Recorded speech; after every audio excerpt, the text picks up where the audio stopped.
Okay, keeping on with the spirit of our just recent discussion. I hope you guys found that enjoyable, interesting. I wanted to end today with talking about hope, because sometimes we talk about these problems we encounter in coastal marine management, and we should be talking about them. These are important things to talk about. These are the real problems and all, but there's all kinds of good things happening too, and it's natural for us to focus on the bad things. I think we should focus on the bad things because we want to fix those, want to get those better. But we shouldn't exclusively focus on the bad stuff. There is all kinds of good stuff happening. For essentially all of the challenges we've talked about in this class, we have paths forward. Sometimes we have very clear paths forward. Sometimes they're sort of a little bit fuzzy which path we should take. But nevertheless, we have solutions, right? We know how we can get these things better. Most of the challenge relies in, do we have the political will? Do we have the financial investment? Do we have the public trust to go down that path? But it's not as if we don't know what to do. So do not leave this class thinking that for all the challenges that we talk about, the very real challenges about coastal marine management, that it's a done deal, it's a lost game, it's whatever. So I want to talk about hope for a bit here. We spent a good amount of time. You guys were just smudged with some sage out of an abalone shell. You guys all got to taste, at least everybody on our trip got to taste abalone. This is the scale of what abalone was a century ago, right? I mean, these guys are sitting in these massive piles of large adult shells. And this is example of bad management. There's lots of reasons that we're worried about this. So this was an illegal haul. So this is way exceeding the recreational take north of the San Francisco Bay Area. And these are a bunch of guys doing illegal harvesting. So these guys have popped all of these very large adult abs, and they were going to go sell them to who knows who.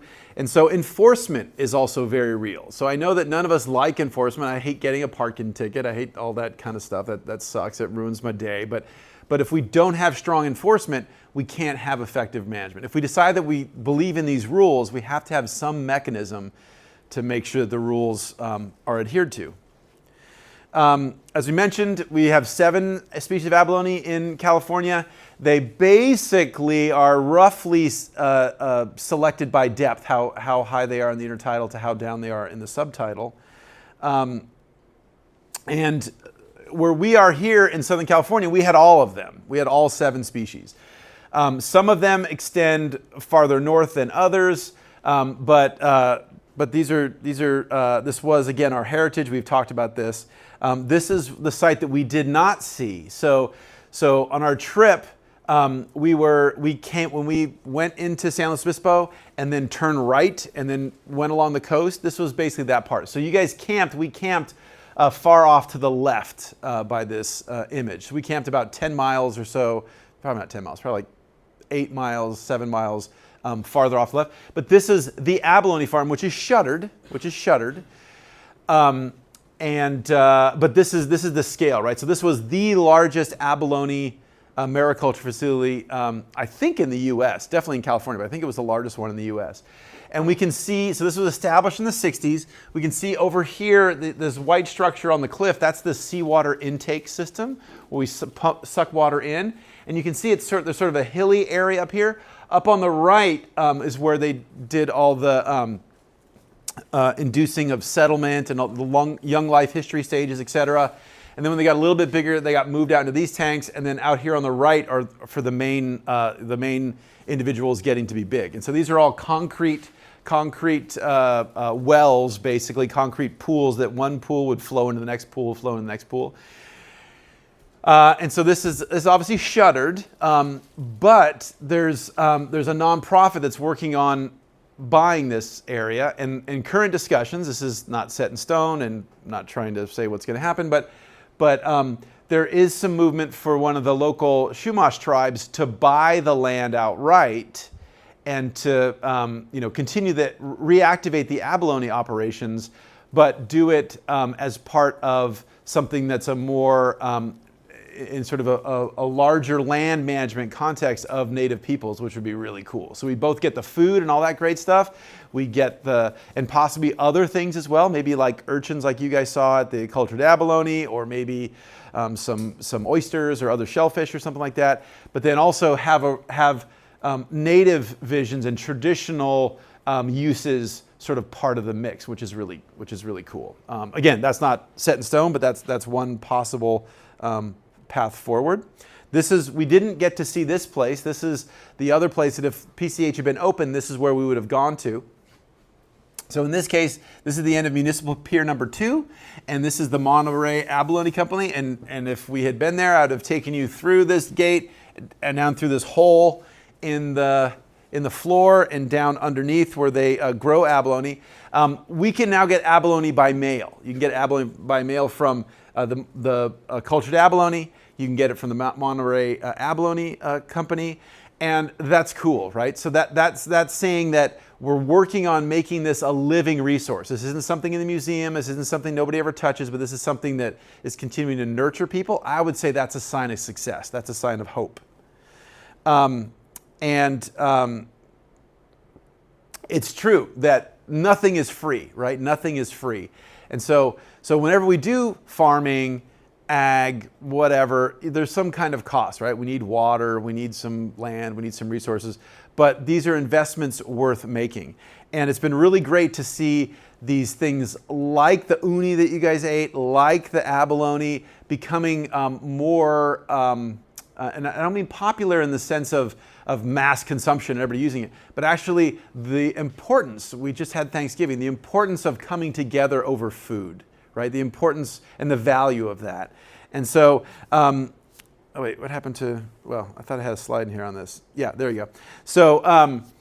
So we have festivals now that celebrate things like seaweed and algae and locally harvested stuff, and that's a sign of hope. That's a positive, awesome sign. So in this case, this is the Pismo clam fishery. The story of the Pismo clams. Right, they were so abundant, there would be in Bugs Bunny cartoons. Everybody talked about Pismo Beach, right, and Pismo clams, and everybody made clam stew and everything. These are a sand-dwelling clam, like the adults, the big guys would be like the size of your fist or bigger, right, so very large, so a lot of meat in there. And they sustained Chumash people for at least 13,000 years, us for a long time. And then, as with so many things, we over-harvested them and they've gone away. But they're in the process of coming back. And so people are talking about growing them for aquaculture, but also they're coming back. So we're almost to the point where we think the fishery might be able to reopen, which is great. And that's because we shut down and actively policed people that were that were harvesting them at smaller and smaller sizes below the legal size limit. And so we were impacting their recruitment. And it's been enough time that it looks like that's working. So again, another success story. Other success stories that are important for us to highlight, coastal water quality. Coastal water quality. So, not 100 years ago, probably 110 years ago, if you went into the water in Santa Monica, you may well have picked up a disease, right? So all kinds of waterborne diseases. We did not have sewage treatment, so all of the LA Basin's waste went essentially straight out into the bay. And people would talk about the waves breaking as brown water, right? Not when the storm came and kicked up sand, but like all day long, right? So super gross, right? One of the most dangerous jobs were lifeguards back then, and a lot of people didn't swim because people thought it was bad or whatever. So the lifeguards weren't the Baywatch today of the big ripped people that are swimming miles across the channel. They didn't necessarily know how to swim super well, and so when someone would get stuck in the water, the lifeguarding 110 years ago was to throw a knotted rope out into the water. And then the lifeguard would go out, hold it, and the rope would be tied to a post or to a lifeguard tower on the beach. They would walk out into the water and try to grab the person and literally pull them back in, right? Not on a surfboard or not on a boat, but do it like that, right? Many of those lifeguards would get things like cholera and all these waterborne diseases because they were so in the water, and there's so many waterborne diseases in the near intertidal that the waves breaking would aerosolize those particles, and then these guys would ingest them. So very bad. So is our water quality great? No, we have microplastics everywhere and all this kind of stuff. It's not perfect by any means, but it's much, much, much, much, much, much better than it was, right? And we shouldn't forget that. So we still have a long way to go to make it perfect and pristine, but do not mistake in thinking that we don't know how to do anything. We've cleaned that up. We've cleaned that up by adding modern treatment, all kinds of other things, and have dramatically improved coastal water quality. One of our challenges in the area around Lahaina, for example, in Hawaii, is the fact that they don't have much treatment in many of their municipal water streams. Okay, another important one, the ozone hole. And you guys are too young to remember this. So how many of your classes have you guys talked about the ozone hole? In what classes? Intro. 100, okay, good. Well, how about besides 100? Right. So this is super important. And we know how to do stuff, is the short answer. We know how to do stuff. So when I was your age, well, there's many things you guys worry about, but climate change is probably one of your major, worries. If you say climate change, everybody knows what you're talking about and all that kind of stuff. For me, while that was kind of there, it was the ozone hole. So the ozone hole, everybody knew the world was going to end. It was definitely horrible. Australia was not going to become inhabitable, at least by people that, unless you had like solar suits on. So to recap real briefly, right? These were this family of compounds, fluorinated hydrocarbons, chlorofluorinated CFCs, that were fantastic. And they were invented, not to be an a-hole, they were invented because we thought they were great, right? They were very inert. So we use them as cleaners. We use them as fire extinguishers, flame retardants, stuff like that. And then it turns out they were so good at being stable that they just got everywhere and they didn't break down. And so for you and I, that's not a problem. For you and I, that's not a toxic response per se, but they became so abundant, they got in the atmosphere, and turns out after some Nobel Prize winning work from some folks at UC Irvine and elsewhere, we found out that when they get high in the atmosphere, and they get exposed to ultraviolet radiation, intense ultraviolet radiation, they break apart and they essentially become ozone scavengers. So they break down our 3-part oxygen molecules that are the normal absorber of UV radiation. So normally that 3-part oxygen molecule is up there in the upper atmosphere. Ultraviolet radiation hits it, boom, breaks apart, and then will reform. And it warms the atmosphere. And so it's a great energy dissipator or dangerous mutagenic radiation breaker upper. These chlorinated fluorocarbons are getting up there and taking and serving that role of the ultraviolet, so we were depleting the ozone hole. So there's no such thing as an ozone hole. What it really is a thinning. It's a making it less dense.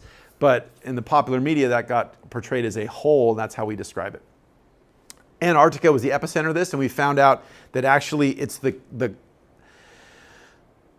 dark time of the year, the austral winter.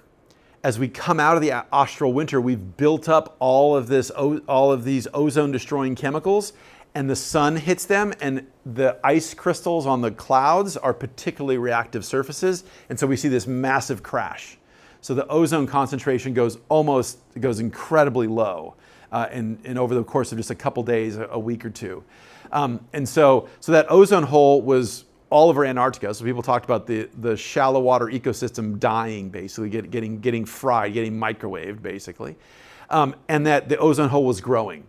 So and every year it'd get bigger and bigger, and starting to encompass New Zealand, starting to encompass Australia, and just getting bigger and bigger. And there was all these fears. We came together as a people and said, this is probably a bad thing. Let's work on this collaboratively and create a treaty that's called it was called the Montreal Protocol, because it was signed in Montreal in Canada. And essentially everybody agreed to phase out these ozone-destroying chemicals. Very much like climate change, you can't just turn it off. We can't, if we stop tomorrow, we'd still have this damage because the memory, the inertia of all these compounds, these molecules in the atmosphere, they're there. So it's going to take probably another 60 years or 70 years for this ozone hole to completely repair, to get better, but it's finally started getting better, right? And nobody held a gun to anybody's head. It wasn't, no one said, you know, America first, so we're making America great again, F you, right? It was, let's get together and talk and come to some realistic solutions. So many of the things have been phased out. When I redid my HVAC system at my house a year or so ago, these guys were trying to sell me, oh yeah, so you want to have a regular, you know, this old, essentially old-fashioned air conditioner system thing. I was like, no, I want this other one. It's like, oh yeah, but it doesn't use the chemicals that are. I'm like, yeah, that's cool, I got it. But when they took my system down, which was sort of dying, they actually had a special guy that came in and just sucked out the fluorinated compounds from that the refrigerant essentially in there. And then they take it off and they recycle it and they use it for the old systems that still use those, so that they can still operate without having to produce new chemicals. So this is all a good thing. This is all a positive sign. Combating invasive species. Yes, we have invasive species everywhere, all over the place. We got to deal with them, but we're getting better, right? We understand that the mistakes we made in the past, we should not repeat. And so, so we're making strides there. California Coastal Act, right? The Coastal Commission, all that stuff. Yes, the Coastal Act is problematic, has some problems, is not perfect, but we're better off having this than if we had not had it. Should we modify it? Should we adjust some things? Probably. But the fundamental tenets are great and I think are a sign of hope and allow you to access the coast when you would like to, as opposed to in some other places. Did I tell you guys a story of my friend in North Carolina? Did I tell you guys that story? So several years ago, this friend of mine somebody keeps calling me something. Okay, cool. Great. A friend of mine, his big rock and roll people, and his brother's the drummer of this group you guys don't even hear about anymore. It's called Squirrel Nut Zippers and everything. So we're having big rock and roll weddings. We go back to this big rock and roll wedding, and we go to my friend is the lady that his wife's family has this house on the coast. So I'm like, okay. We're going to go to a place called Topsail Island, or as Kiki would say, Topsail Island. It's like, Topsail, how do you spell that? Topsail. I'm like, oh, Topsail. No, Yankee, it's Topsail. I'm like, okay, sorry. So anyway, so we go there, and it's a house literally on the beach, right? And again, let's remember, the Gulf Coast, the East Coast, is not like our coast. It's very flat, right? It's not an up-down, geologically young coast like ours. It's very gradual. So we walk out on this very pretty beach, very picturesque, and it's a two-story house, and it's right next to another two-story house, which is right next to another two-story house, which is right next to another two-story house, as far as the eye can see. So we walk down, and I walk down, and I look at this house, and there's picket fences, you know, on the side of the property, down into the water, not like to the high tide line, but into the water. And I'm like, oh, that's weird. And so I start to walk over the fence, and this guy's like, yo, what the expletive deleted are you doing? Like, what? Like, oh, I just want to. You can't walk on the beach because this is my beach, right? You don't have the right to be on this beach. Like, get the hell out. So those fences weren't just symbolic or whatever. Those fences were like, this is our property. So you could not walk up and down the coast. I mean, if you were wealthy and had one of those houses, you could walk on your little patch of the beach, but you can't do this romantic walking up and down into the sunset with your significant other because there's just line of closure, line of closure, line of closure, line of closure. So it's fantastic that we have the access that we have. The last bit of that, the other part, plays into disasters. I don't know if any of you guys are taking disasters next semester, but I also look at this house and I was like, man, how do you guys not get destroyed from a hurricane? And they go, oh, like in about 2 years before this big hurricane had come through. And they said, oh yeah, like last time the sand, it's a two-story house, the sand was up to the second floor. So if you were walking, you would walk into the second floor of the house. And I said, oh my God, like, yeah, it took all this money. We had to clean all the sand out. I'm like, oh my God. It's like, how many times has that happened? And they said 3. And I said, oh my God, that's horrible. And I was like, well, how long has this family owned this house? Thinking they're going to tell me 100 years, 11 years. So in slightly over a decade, 3 times these people's entire house had been nuked by the movement of sand, and FEMA paid them every time or provided funding for them to clean it out. So that's a problem with FEMA, the problem with disaster recovery. But coastal access is a success. Here is a success. That's a good thing. Fisheries, as Professor Spies was talking about, right? Things are getting better, right? Not everything's perfect. We have some things that are really endangered and problematic, but we know paths forward that work. We know that the coast is real. You guys, we saw this at the start of the semester, that there really are clear patterns of demographics, et cetera, near the coast versus inland. We saw the appreciation of the coast during COVID and all that kind of good stuff. We see it with the voting patterns, all that kind of stuff. But we know what to do. And again, one of the, an example of bad stuff is right here up in Sonoma County where the hillside is, or the cliffside is eroding, right? We know what to do. So you saw it on our trip, right? We moved PCH inland. Did it take a long time? Yes. Did it take too long? Yes. Did it cost too much money? Yes. But we know what to do, right? And if we pull those structures farther away, we're not as vulnerable, right? And while it's not the main theme of this class, and our other courses talk about this more, I just want to reemphasize that Surfers Point is the example that I hear all the time. When I go to meetings around the country, this is an example of how to responsibly, effectively, justly deal with managed retreat. And so as a reminder, this is the Ventura Fairgrounds, right, where Rodell was just talking about, that village site. And so this was, the old trail was right up against the water and it was eroding, and if you walked, you could easily fall in the water and just dangerous. You wouldn't want your kid walking around there, that kind of stuff. And essentially we managed the retreat. We retreated inland, so we lost a few parking spots in the county fairground, but it's a huge parking lot, as you guys probably know. So it wasn't like couldn't have the fairs anymore or couldn't have concerts anymore. Just lost a few parking spots on the order of about 100, 120, I think, something like that.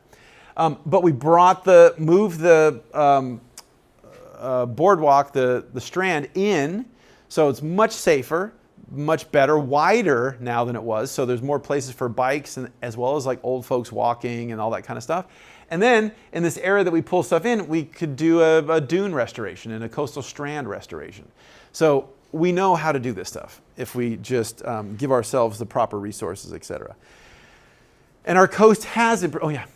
With managed retreat like that, just thinking like long term, how long would it take before we would have to move it inland again? Like, how sustainable is that? Sure, great.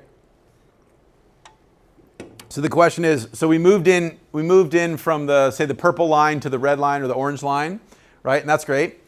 How much time did that buy us? A couple things here.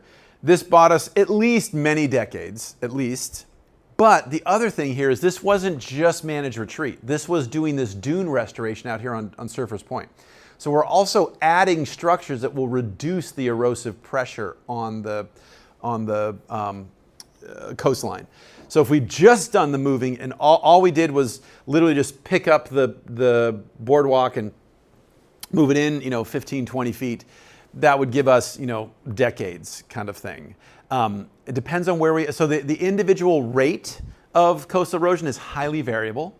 So we have some spots where you're losing maybe up to a meter a year, but most places are not that dramatic. Most places are more like, a few inches, kind of thing, or a few centimeters kind of thing. But again, it is highly idiosyncratic, and it depends on how waves are concentrated and various things. But when we talk about a project like this, we're sort of averaging the loss across this whole area, right? So there might be one little pocket that maybe you do because of the way it's, right around the bend or something that gets the reflection. Maybe you do want to put a little pile of rocks right there on that particular focal point, the energy point. But yeah, on the order of at least decades. At least decades is the answer. But good question. So our coast has improved. So this is, where was this? This is Huntington Beach, Long Beach area. about 110 years ago, right? I would argue that's crap, right? That's not useful for food production. That's not great for people recreation. That's not good for human health. That's not good for wildlife. You know, you pick the metric, and I would say aesthetically, whatever. I mean, maybe some oil guys from Texas would find this really attractive and interesting, but I think most of us would not enjoy that.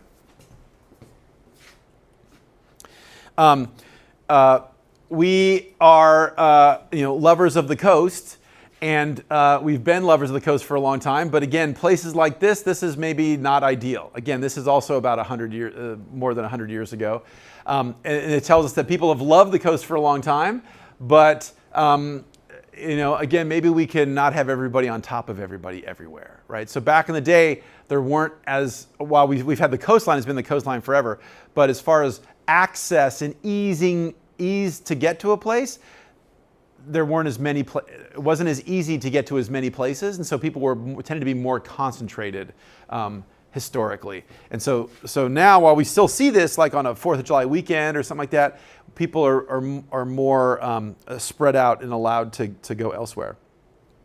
But access remains a challenge. So this is a permit in Malibu, where someone wants to do some work, and now, because of the Coastal Act, if you want to do some work, you have to work on improvements, and not everybody wants to improve it. I don't need to talk about that, but we have pathways. Again, with most of our fisheries, the general pattern for many of them has been, used to collect a lot of them, we sucked a lot of the fish out of the water with some mechanism, particularly after World War II with all our new technologies. And essentially the big pattern is now there's fewer of those things, fewer fish, fewer lobster, fewer whatever the hell. And so, again, sometimes that's where we stop, where people stop in coastal management and they say, oh my God, they're either going to say marine reserves are the end all be all of everything, MPAs are the end all be all of everything, or they'll say, I don't know how to solve this, we're probably all screwed or whatever, and just stick our head in the sand, and that's not good either. Some particular successes. So Dr. Spies mentioned a few examples. I just want to also talk about a few examples. So this is white sea bass. This is one of the things that we used to live off of, basically, in grad school. This is a fish you can fish for with rod and reel, but we would actually spear fish them, and they're also a very popular spear fishing target. Big population here in California. So let's take a look at this. So this is metric tons on the left of how many fish were landed. How am I doing on time? Okay. And then this is the year. So from back in the day to somewhat recent times. And the harvest is sort of going up and down, and we have a particular spike here and there. But by and large, and there's better years and worse years, probably corresponding to ocean climate conditions and things. But the point is, over time, the numbers were getting lower and lower, right? So the harvest was on the downhill slide. But then if we look, something happens around in the early mid-90s, right? So we start to hit some kind of inflection point, and then things start to go up. The harvest of this targeted species starts to increase. Any thoughts as to what that might be? Gillnet ban. Gillnet ban. So we mentioned that there's everything has a time and place, but that some of these fishing technologies are much more impactful, much more harmful than are others. And so these ones that, as we mentioned, that are indiscriminate, that just sort of kill everybody, those are the most problematic. And so when the gillnet ban went into effect, suddenly within a couple years we started seeing increases in these guys. And it's going up and up and up, and there's papers here. And long story short, so this is a standardized catch per unit effort.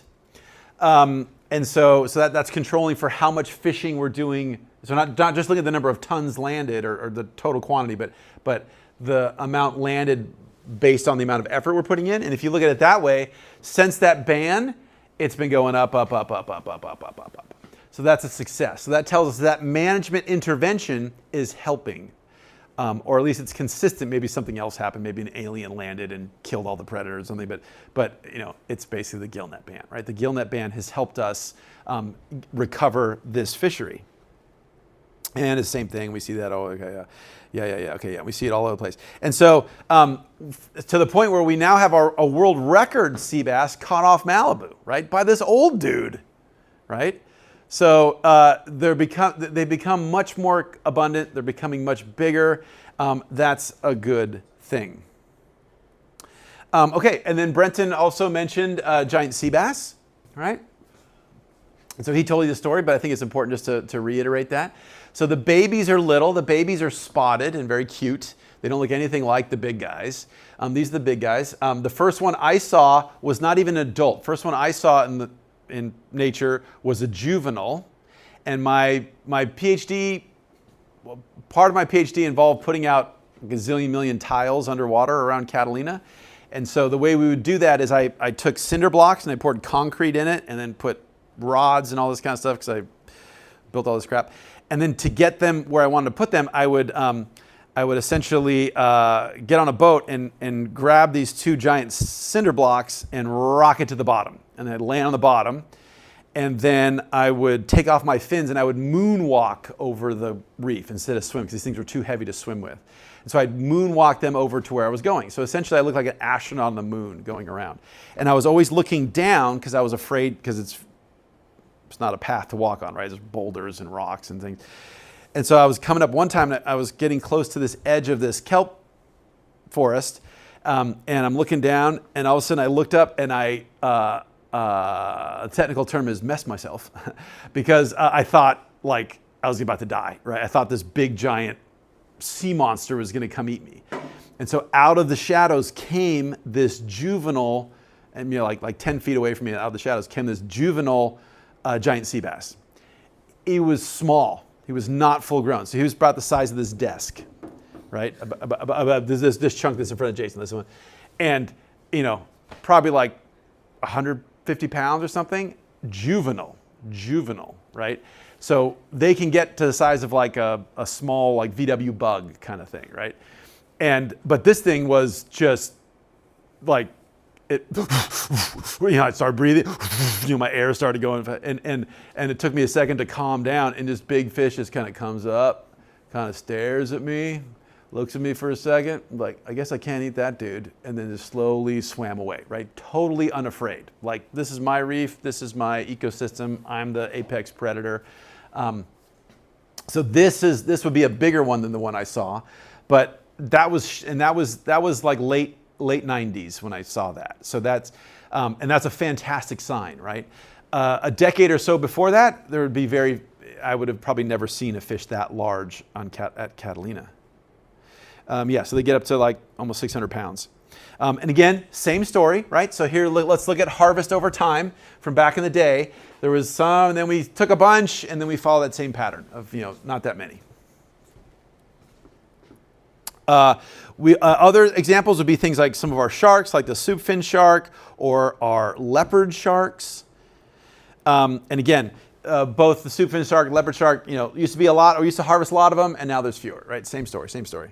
But if we look at the catch per unit effort since the gill net ban on all these things, giant sea bass, soup fin sharks, leopard sharks, they're all going up, right? Meaning that, yes, they're not recovered yet. We wouldn't say that the populations are what they were in 1900 or something. So we're not solved, but we know what to do. We have hope. These things do work. This isn't some theoretical maybe, I wonder if, could it be, sometimes maybe, I don't know. They do work. We just have to have the political will to engage with the process. And now, and starting after a couple years, these guys were actually declared an endangered, this is the giant sea bass, declared an endangered species. And this is where we have the gill net ban. We finally started seeing these guys show up in the early 2000s, and now we see them more and more all over the place. Santa Barbara, San Diego, et cetera.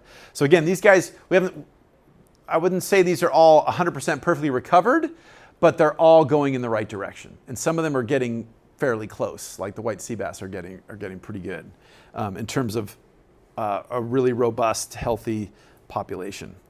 You guys are engaged in these topics. Stay engaged. Other quick examples of stuff. So we didn't see, this is one of the stops we did not do because of timing and stuff.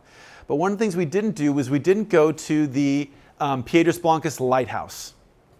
That was near where we were, but we just didn't have time. Fantastic restoration success. So this area, which is on the point, which is, you guys did see that, you guys saw it, and you guys saw the Frenzel lens, right, in town, but we just didn't go on the property.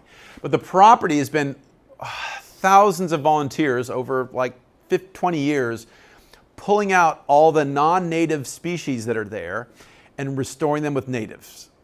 It's great. It's such a success story that if you go there, you will see this. Anybody know what this is? It looks like ice plant. Yes, it's ice plant. Oh, is it really? It's the ice plant we talked about in the Caltrans plant. Some people call it Caltrans ice plant, right?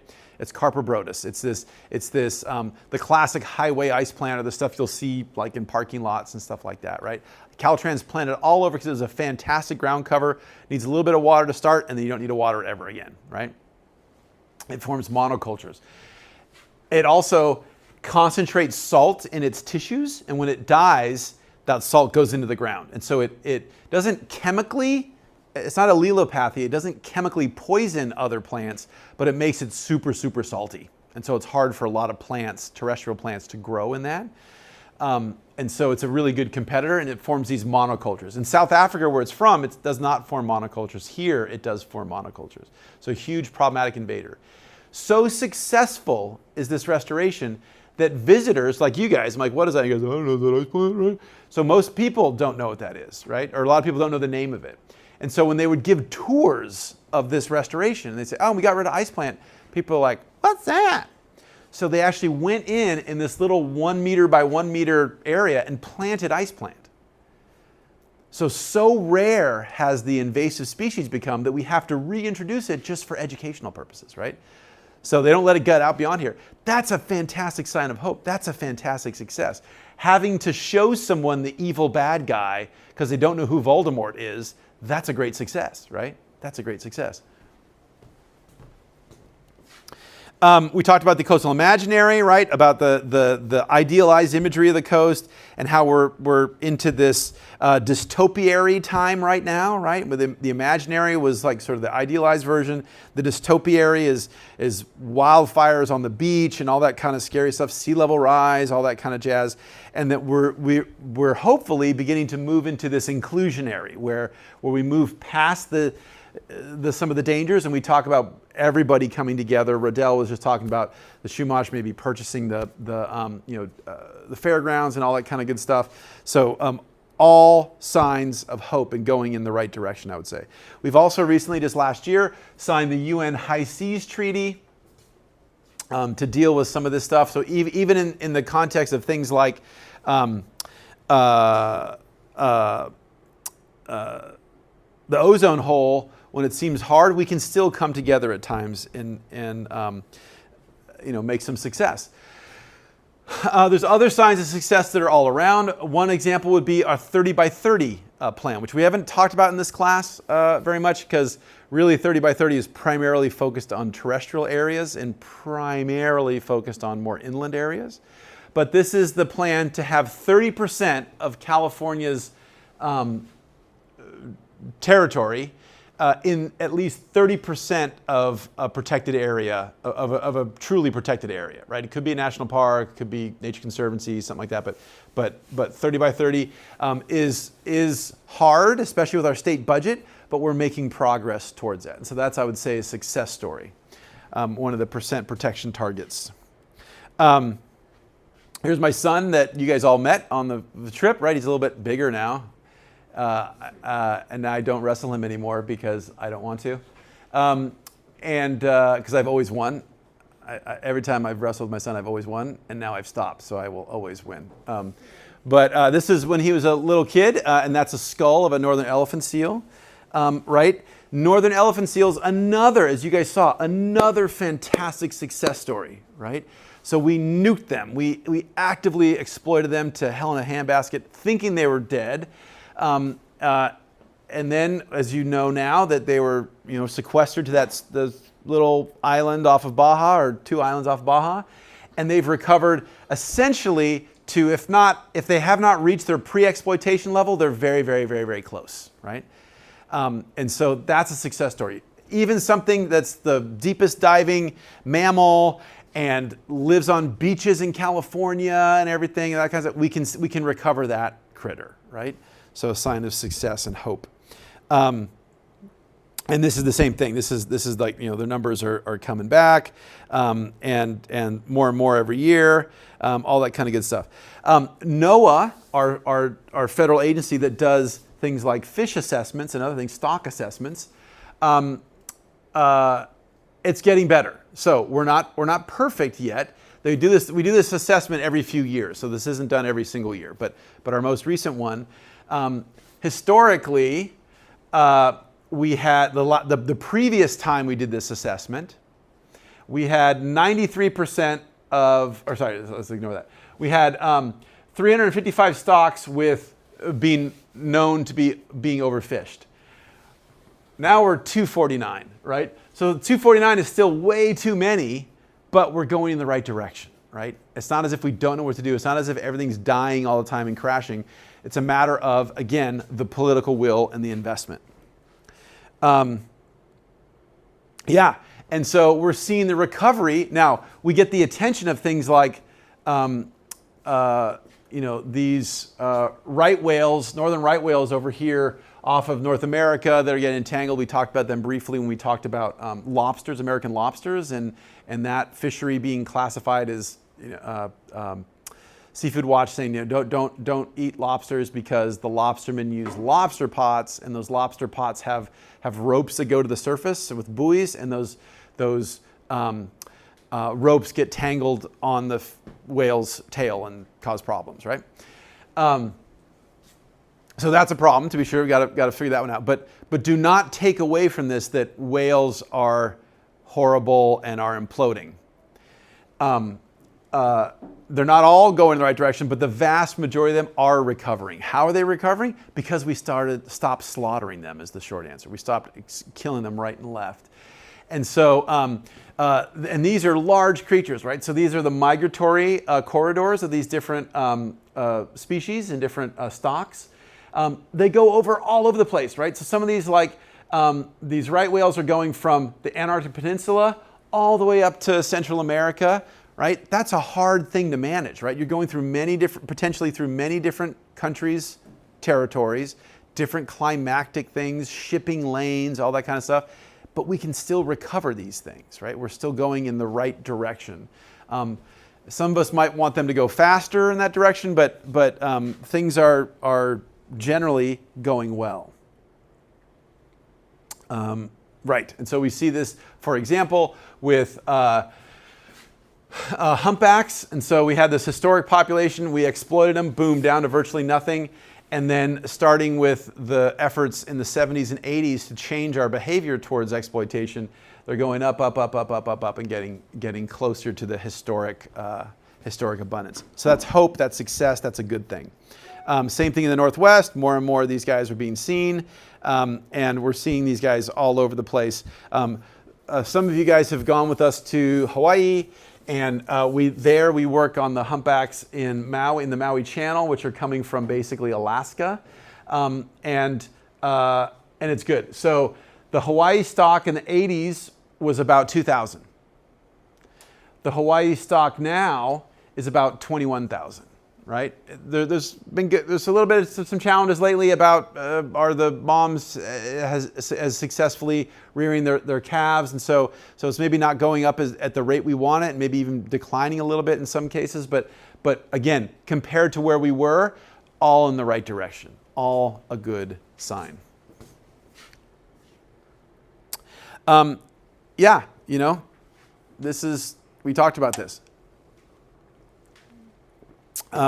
This thing about some people saying science isn't real. The head of the presumed head of energy has famously said, "There, period, is, period, no, period, climate, period, change, period."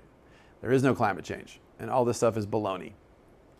So that is real, right? That is not a sign of hope, but but it still doesn't mean that all is lost, right? So this is a political decision. Political decisions can be reversed much easier than inventing more species or something like that, or crafting more species. So even with that, even with this energy secretary who says there's no such thing as climate change and wants to gut all of our investments in alternative energies, right, to decarbonize our industry, he comes from a fracking background. So he really thinks that the best thing we could possibly do is frack more, and that would really be good for you. But regardless of what he says, right, and we still have problems with our transition. I'm not saying we've solved it, but check out where we're going. So this is solar capacity on the left. This is wind capacity in the center. And this is battery electric vehicles on the right. They're all going up. And so right now, even though our incoming president says he talks about beautiful coal, lovely coal, blah, blah, blah, there's not going to be more coal plants. And that's not because of some policy decision, because it just doesn't make any sense. They're dirty, they're inefficient, they don't work well. And so the incoming administration is going to work hard to try to shorten these curves, or kind of trying to twist these curves. They cannot change these curves. There's no way. It's the basic economics. It's the basic energy calculus. The question is going to be, how fast do we continue this transition? But we are on a transition, make no mistake. And that's a hopeful sign. Again, not to be complacent here, but that's all positive. And again, this is coal, where these are all the projections. In 2007, this was the estimate of where we'd be in 2020. In 2010, this was the estimate. In 2015, this is the estimate. In 2018, this is the estimate. In 2019, this is the estimate. And this is where we actually were in 2020, right? So some of these forces, because we've have the science behind us, we have reality behind us, we have real world stuff. Riddell was talking about practical real world sense of how to do stuff, right? That's really important. This just makes sense. This just makes sense. There might be some people wanting to put in a natural gas plant. Nobody wants to put in a coal plant anymore. Like that's the reality. So that again is a sign of hope. And the cost of all these alternative energy, the cost per unit of energy generated from these different substances has just been crashing, right? It's been crashing. And this is great. So now we're to the point where onshore wind is basically one of the cheapest sources of energy out there, right? So the largest producer of wind energy is Texas, right? And they're not doing that to be saintly and to be good. They're doing it just because it makes total financial success. Again, we have problems with battery storage. We have problems with making sure we can time shift that electricity, but that's a matter that's being fixed over time as we get more battery capacity. The big picture is that we are getting better and better. And it's getting better all over the place, right? Yeah, I'll just say that. Okay, so cool.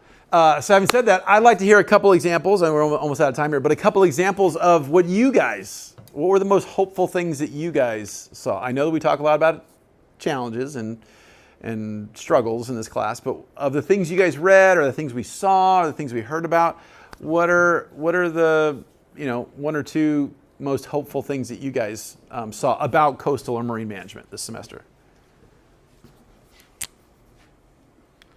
Oh, no hope.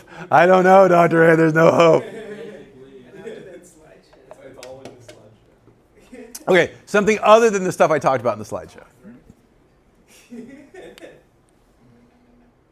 There's tons of other stuff, or something from Scoop It you guys read, or whatever.